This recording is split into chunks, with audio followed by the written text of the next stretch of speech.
Good. Okay. Okay, here we go.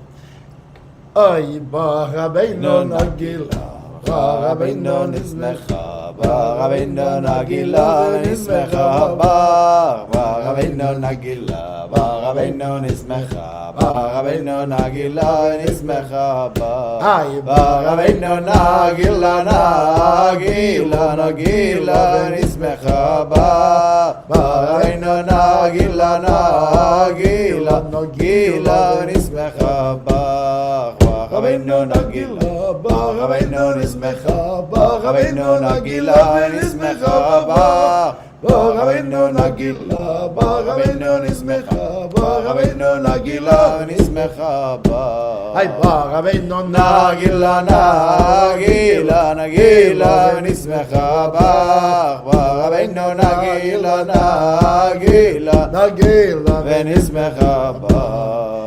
Hello, everybody. Welcome to Gezintahait. Oh wait, how does Betzalel say? Hey kids, what time is it? It's time for Gezintahait Street. So here today, as you can see, Betzalel is out of town. Baruch Hashem for good things, happy occasions. But we're doing Munim today, and it's going to be a little different because as we know, Betzalel has his touch. We all have our own touch, and we're going to have a special program today. We're going to have some Chassidus. Hershel, that Bunim will bring us here from the Torah of Rabbi Nachman of Breslov, some very special things. So, okay. So, should we start with the Torah of Rabbi Nachman? No, we should start with the We'll start with the story. With the story? And then after the story, we'll do the Torah. Which, of course, I have three hands. My three hands, what two is here, and one of them shares the thing on the... okay, so, we know it's coming up this Shabbos is this 12th of Tammuz.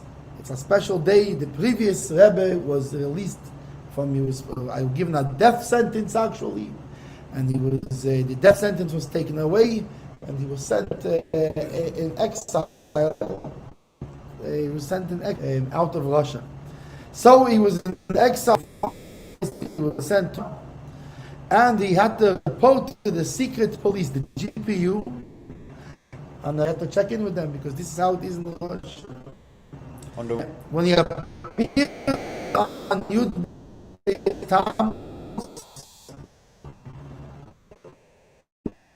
smiling of good at this point to be released. The authorities in Moscow were given and give a train ticket could return to his home in Leningrad at the time. When Rabbi Eliyahu Chaim Altois for 6 hours. Yeah. There was allowed to be home for 6 hours. Well, before they ended up getting given. Eli Chaim Altois was with the Rebbe. He heard the news. It says that half of his face turned pure white, and the other half of his face turned blood red, and the Rebbe had to calm him down. Now, since this day was an official government holiday, they could not issue the actual ticket until the next day, Yud Gimel Tammuz. Now, the story goes, it says, a bird from heaven carried the good news to the few Chassidim in Kastrama, and before the Rebbe, meaning somebody slipped news, somebody, how did they say now, when they released the tag, it got leaked. It got leaked. And so they heard about it, and they already begun the celebrations. So Rabbi Michael Dvorkin was dancing around the house with a small bottle of a strong drink in his hand, and as he danced, he sang, "Niet, niet, nikava." There is nobody besides for Hashem. And he continued dancing and singing happily for over an hour. In Kastrama, the Rebbe lived with the local sheikhet, who had a young son. When the child saw everyone's joy, he also began to celebrate and walking on his hands and feet in the air, like handstands. The Rebbe teaches a story that we can learn. It's very funny, Bunny, because we were just talking about, just before the show, when we was bringing, we was talking about how everything in life, every single thing, is a lesson in our service. Well, our Rebbe teaches that this story can serve as a lesson in our own service to Hashem. That there was 3 different responses to the good news of the Rebbe's release. Reb Michal was danced around the house with a bottle, singing exuberantly. Rebbe L'chaim, his face changed color, and the child walked around with his feet in the air, which is like the Baal Shem Tov story about the ignorant boy on Rosh Hashanah, and he did not know how to pray. So when he saw the people were asking Hashem, he took all his strength and he called out like a rooster, "Kukurikuru!" And this prayer was so they wanted to hit the boys. What a chutzpah, he's coming and he's typing in the shul by the Baal Shem Tov. And Baal Shem Tov said, "Wait, you didn't understand. From this boy's simple prayer, without knowing any words and anything, he just annulled all the bad decrees in heaven." So similarly, everybody travels through these 3 stages in life: a child, an adult, and old age. Really, we actually experience these stages not just once in our life, but all the time. Because first a person achieves, meaning in any situation, that first we achieve a level of immature intellect, like moichin dekatnus, small brains, right? When we don't know yet about what's going on. It's like a child who celebrated walking on his hands, even though he had no idea that how important the news was. He saw everybody else was celebrating, he celebrated. The next level is a mature brain, moichin de gadlus, right? Like Michael, he was dancing because he understood how great this thing is. And the third thing is that a person gets yishuv hadas, a settled mind, like Rebbe L'chaim, that it says that the older a person is, the more settled is his intellect. In each case, however, those involved exceeded the ordinary level of service. He didn't enjoy. He walked on his hands. Reb Michael understood the miracle with his intellect. He didn't sit and expound on it and talk about it, but rather he danced like Simchas Torah. And Rebbe L'chaim, who had a settled intellect, was so overwhelmed that the previous Rebbe had to calm him.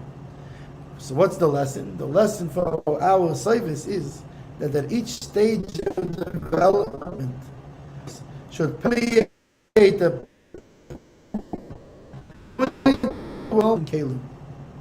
thereby enabling him to reach, he shouldn't stay in the same place, but rather reach a new and higher level of service. And this is what is commanded, Shema Yisrael, hear Israel. That what is in Shema Yisrael, it says, Bechol me'idecha, with all your might. Now, the key word being your, that through the service of with all your might, then you draw down a level from higher than your own might. That's from above.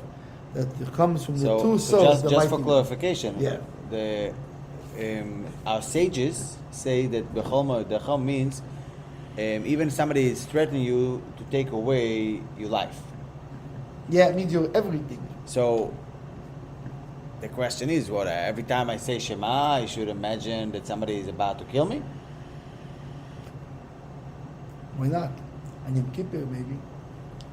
But no. Right, this is what they think on Yom Kippur. I feel. So what you should think is like, I don't want. Like, if you feel like I don't want to do it, I'll be like, I'm gonna do it anyway.